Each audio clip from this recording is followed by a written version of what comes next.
All right, good morning and welcome to Leaders Developing Leaders Take Two. Chris and I have just had a little bit of fun making sure that there's enough storage on the iPhone. But welcome to Leaders Developing Leaders, where we talk to small business and medium-sized business leaders about what it takes to grow and develop both themselves and their staff. And I'm here this morning with Kristine Slater from Lyondellbasell, who's the engineering and technical manager here, has been the operations manager in the past, and has been here for the last 13 years. So I thought Yes. Chris is perfect to talk about what it takes to lead leaders. So welcome, Chris. Thank you. First question was your first leadership role. What was one of the big things that you learnt? My first leadership role was a bit by accident. It was thrown at me just before a major turnaround. So I was put in charge of managing the technical department. Yep. So a turnaround is very high stress, very pressure situation. And I had some new members of the team as well that didn't understand the plant very well. So it was all about bringing them up to speed really quickly and delegation. So You learn all about delegation quickly. Yes, very quickly. I was used to doing most things by myself, but I realised quickly that if I did that, it was going to fail. So Yep. I had to learn to delegate. Yeah. Fantastic. Cool. Who's the boss or the leader or mentor who's most influenced you as a leader? I had a boss at Huntsman called Ian Rice, and probably the things that I really liked about his management style was his consistency. Yep. So it didn't matter who he was managing or what their personality was like. It was all about the consistency of managing those people. He also didn't care if someone aspired to be better than him or to have a role above him. He would do everything he could to help you get to where you wanted to go, regardless of what impact it might have on him. So I thought that was really motivating and helpful to a young engineer to have that skill. So nice to hear someone who's had a mentor early on who you want to be more like as opposed to one who you want to be less like. Yes, yeah, exactly. Cool. Yeah. Had a few of those too, but yeah. Yeah. So what would you say is the most difficult thing that you find in managing a team of people? It has to be the people themselves. Yeah. So I am very driven and have high expectations. And we are a small plant, spread very thin. Yep. And so the people that work with us need to be driven and motivated and have a high standard of work and that sort of thing. So managing people through those situations and Yep. making sure that they understand what the expectations are on them and what they need to achieve, especially for new people coming in, Yep. to help the plant run as best as it can. Yep. So, yeah. The technical expertise is one thing, but having the people together to actually help achieve that is Yeah. one of those difficult Yeah, things. and making sure that they're cohesive as well, especially when you've got, a group of 4 or 5 engineers who may not necessarily see eye to eye, and managing them through to the best decision as well. So getting involved in that sort of thing. Nice. Yeah. It's So- challenging.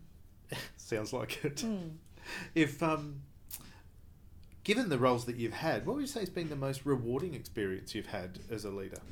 Seeing those people that haven't been performing at the level that I need them to start performing at the level that I need them to. Yep. That's amazing on lots of fronts. To see people that you've been struggling with and that you've had those really difficult conversation with turn around and then start giving you what you need. It makes everybody's life easier. Fantastic. Yeah.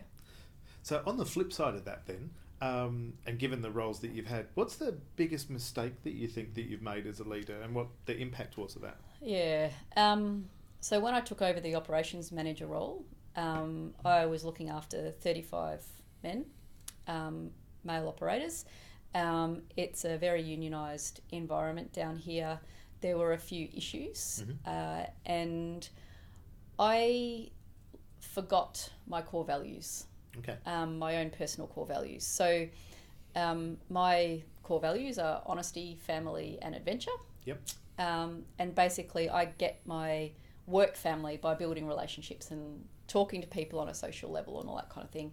And I, for some reason, to which I'm still not entirely sure, I forgot those. Yep. And the impact on the operators was that I stopped talking to them. So they lost that relationship with me that I'd had with them for the last 11 years. Yep.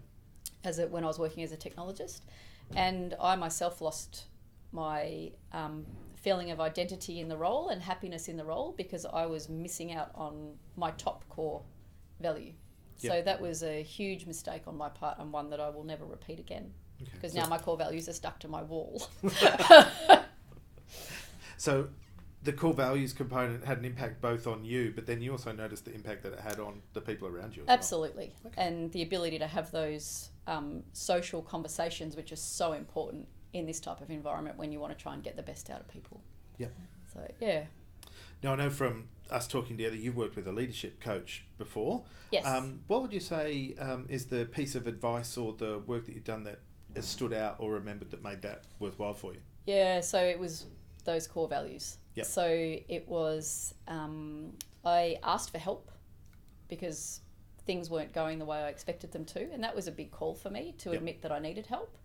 And then sitting down with my leadership coach and going through a whole raft of topics, and one of them was about my core values, and sitting down and looking at them and going, oh my God, I've completely gone against what my core values are, and getting back on track that way, it made a huge difference.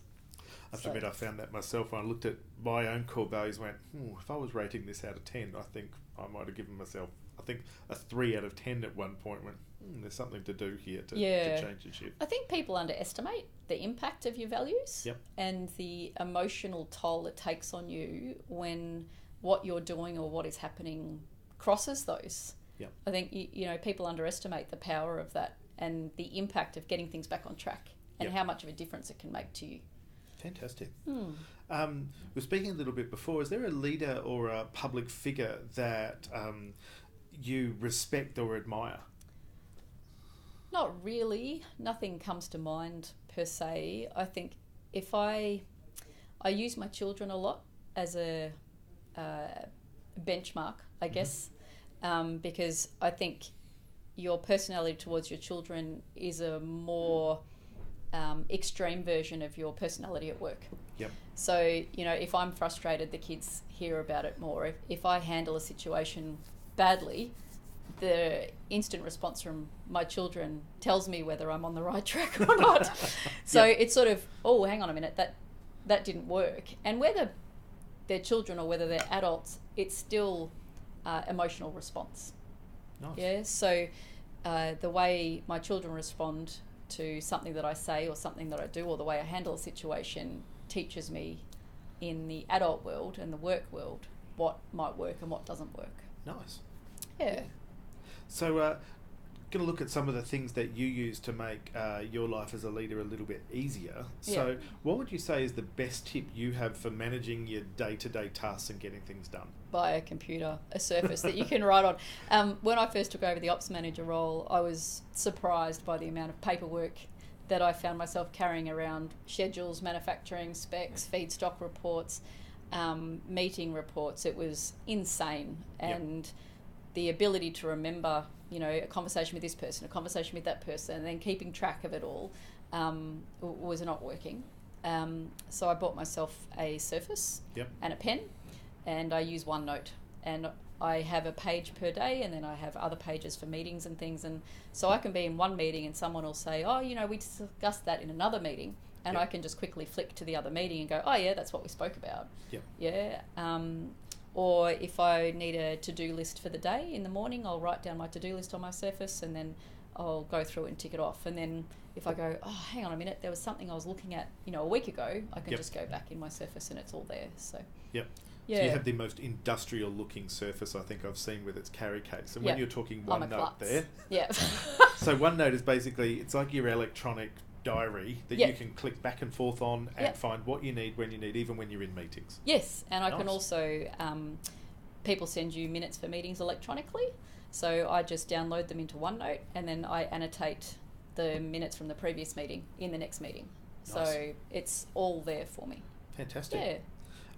Next tip is, what's a book or a podcast or YouTube video or TED Talk that you'd recommend to others that help with their leadership? 5 Dysfunctions of a Team. The Patrick Lencioni book? That was a game changer for me. I listened to that pretty early on in my operations management role, and it changed my perspective on what a leader is. So I used to think that leadership was setting a direction and getting people to follow it.